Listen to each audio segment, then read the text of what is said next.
singing the praises of a pint of traditional British ale.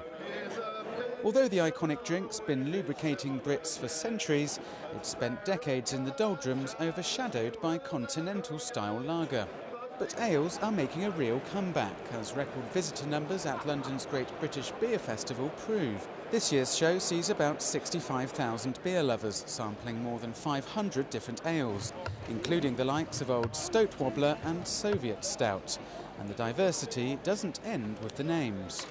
The beers we've got on are sort of mostly organic, and also there's some vegan beers and also a couple of gluten-free beers as well.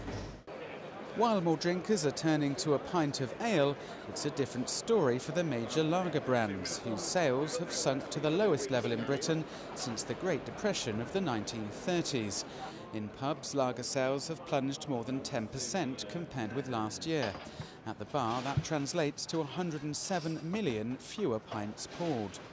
I think people have fallen out in love for global beer brands. They're now looking for brands that are brewed locally and served in their local pub. Perhaps beers that are brewed with barley that's grown on the fields next to where the pub is, hops that come from the same county they're in.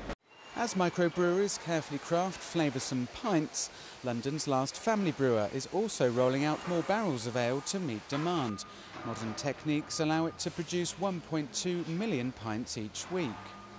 I think now there's an increasing desire to drink different flavours, different beers, and I think we're seeing a resurgence in English ale and in English cask beer, because people are looking for more personality and character and flavour in their beer, which English ale delivers.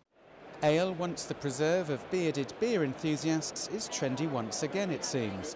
Proof perhaps that Brits are not just thirsty for a pint, but thirsty for change too.